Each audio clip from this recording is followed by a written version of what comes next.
The COVID-19 pandemic in South Dakota is an ongoing viral pandemic of coronavirus disease 2019, COVID-19, a novel infectious disease caused by severe acute respiratory syndrome coronavirus 2, SARS-CoV-2. The state of South Dakota reported its first cases on March 10.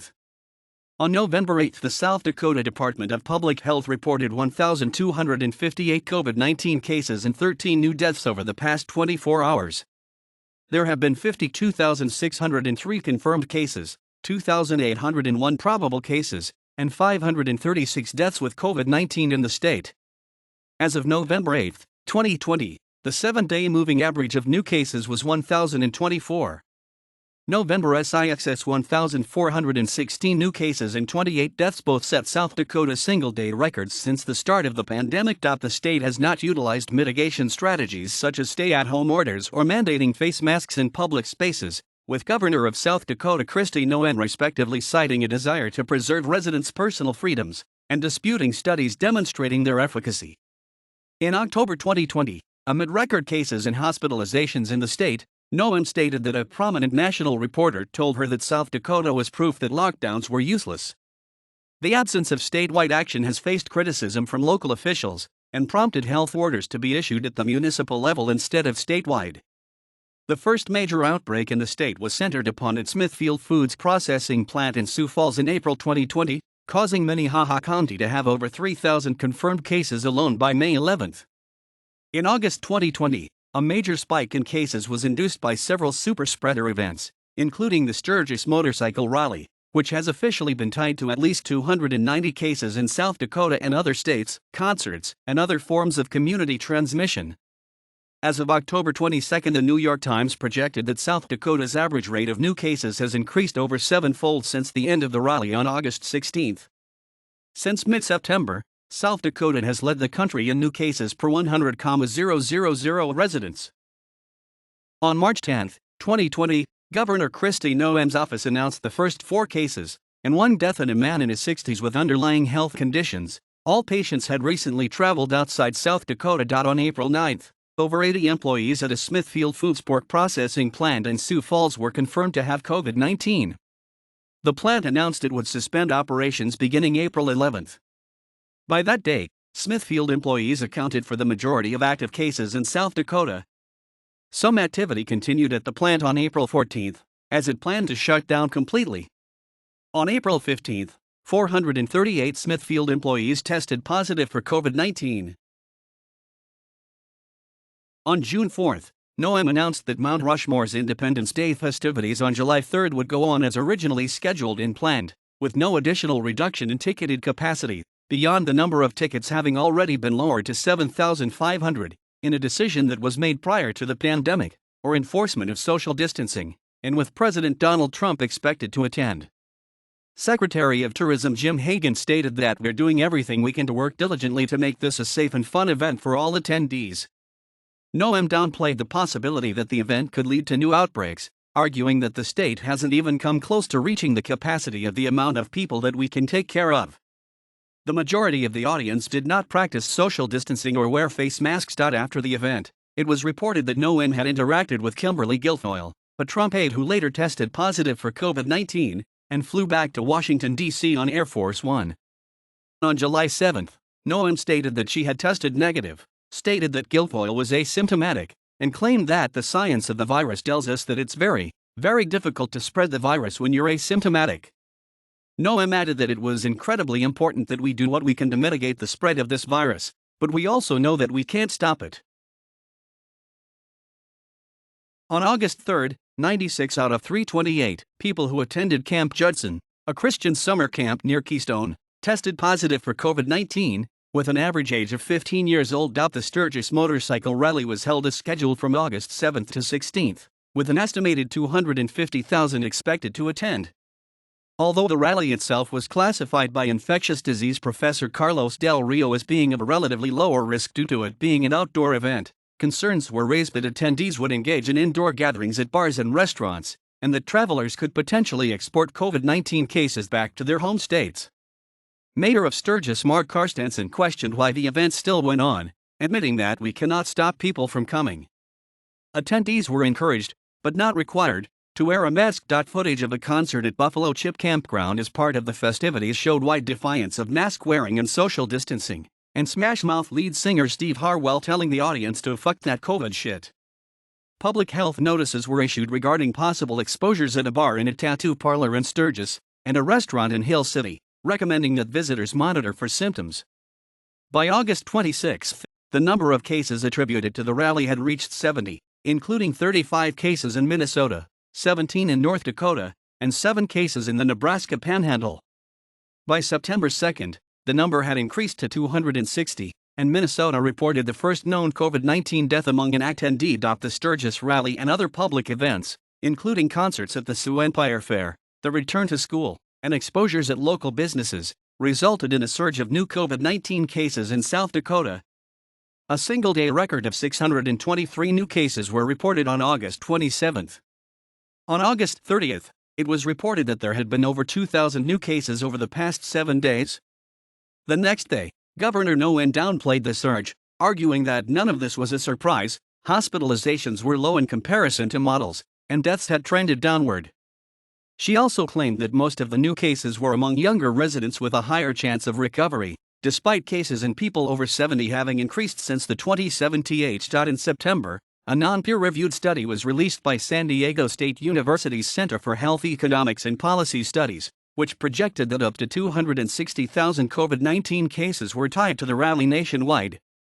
The estimate was based on case trends following the event in the regions from which its attendees originated, as determined by cell phone data, rather than contact tracing, which an author of the study considered unfeasible due to the scale of the event. The study was criticized by state officials, including Governor Noem, Secretary of Health Kim Nalsom-Risden, and state epidemiologist Josh Clayton, who felt it was an overestimate in comparison to case totals reported locally and by the Associated Press, which, by then, had reported 124 in-state cases tied to Sturgis, and 290 across multiple states, and noted that the study was not peer-reviewed. Noem also criticized media outlets for reporting on the study, describing it as a fiction based on incredibly faulty assumptions that do not reflect the actual facts and data here in South Dakota.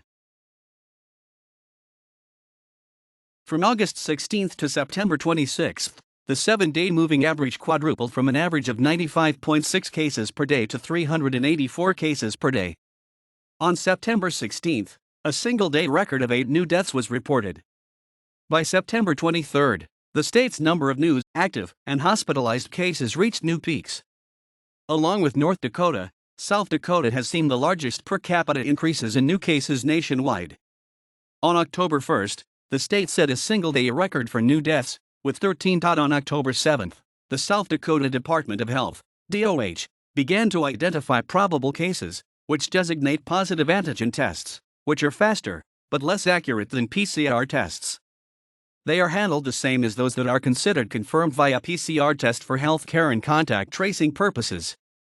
If a probable case is tested via PCR as a follow-up by a clinician, they will be reclassified as a confirmed case. However, probably cases might not necessarily be retested. On October 13, Noem attributed the present spike in cases as expected due to increased testing, despite a case positivity rate of over 10%.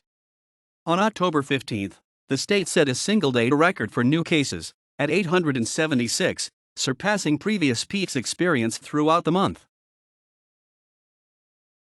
On March 13, Governor Kristi Noem declared a state of emergency. Schools were closed beginning March 16. An executive order was issued to encourage social distancing, remote work, and following the CDC guideline of capping enclosed spaces to 10 people at a time. On April 6, Noem ordered vulnerable residents of Lincoln and Minnehaha counties who are 65 years of age or older or have a chronic condition to stay home until further notice.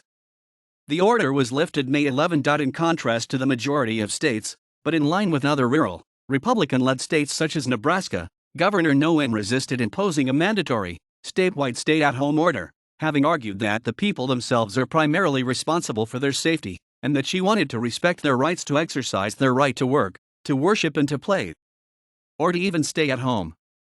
Following the lead of President Donald Trump, Noem also promoted the unproven efficacy of hydroxychloroquine as a treatment for COVID-19 symptoms. In late April 2020, Noem unveiled a back-to-normal plan, which contains guidance for migrating from the previous recommendations in areas where the rate of new cases had lessened out in late July. NOAA rolled out a state mandate on the wearing of face masks in public spaces. Despite recommendations from the CDC, several state health systems, and studies indicating otherwise, NOAA discredited such studies as very mixed research, arguing that the science has not proven what's effective and what isn't in what type of mask. We have to stay objective when we look at it. NOAA claimed that studies recommending the use of masks did not use reliable data sets, and that asymptomatic spread was read out in late August. NOAA stated that she would not change her guidance, despite an intensifying surge in new cases. On September 8, despite the continued surge, the state announced plans to spend $5 million on a tourism campaign to help the local economy. During a special session of the South Dakota legislature on October 5, NOAA stated that a very prominent national reporter had told her that they would not have had proof of how useless lockdowns were if she had not stood against them. On October 7, President Trump posted a clip of the session on Twitter captioned "Great job, South Dakota." NOAA replied, arguing that he had given them the flexibility to respect freedom and personal responsibility, and claimed that they made decisions based on science, facts, and data. This praise came despite South Dakota having recently set new records for active cases and hospitalizations. NOAA has faced criticism from residents, as well as other city and county leaders, for her lack of statewide action, especially after the outbreak in Sioux Falls. The resistance forced municipalities to implement their own ordinances to enforce social distancing, including Sioux Falls, which enacted a no-lingering ordinance on March 26 to restrict all non-essential businesses to only serving a maximum of 10 customers at a time. Mayor of Sioux Falls Paul Tenhaken introduced a proposal for a municipal stay-at-home order on April 14, but it was rejected by City Council. On May 8, the no-lingering ordinance was eased, no mingling, to allow restaurants to expand to capacity, subject to 6-foot social distancing between patrons, and fitness, entertainment, and recreation facilities to expand to half of their licensed capacity, or 10, whichever is greater. On May 19, Tenhaken tabled a proposal to sunset the ordinance, citing a slowing in new cases in the city since the new ordinance was implemented. City Health Director Jill Franken also reported that the number of hospitalizations in the area was lower than projected. On May 26, Sioux Falls City Council voted in favor, with the ordinance officially repealed on May 29. 1 week after the Sturgis motorcycle rally, 3 days of mass testing were scheduled in Sturgis for local residents. On September 8, the city of Brookings became the first in the state to mandate the wearing of face masks in public spaces. The Cheyenne River and Pine Ridge Sioux reservations have established highway checkpoints to regulate access to their territory. On May 8, Governor NOAA sent letters to the two tribes' leaders, declaring the checkpoints illegal for interfering with or regulating traffic on U.S. and state highways without permission, and threatening a federal lawsuit if not removed. The Oglala and Cheyenne River Sioux tribes maintained their checkpoints due to safety concerns. On May 12, NOAA sent a second letter to the leader of the Cheyenne River Reservation, clarifying that it was within their rights of tribal sovereignty to establish checkpoints on roads leading into their reservation, rather than the highway itself, to help protect their populations, as long as they provide reasonable access for essential goods, emergency services, and access to private property situated on the land. On May 20, after the tribes continued the checkpoints, NOAA sought assistance from the federal government in resolving the dispute.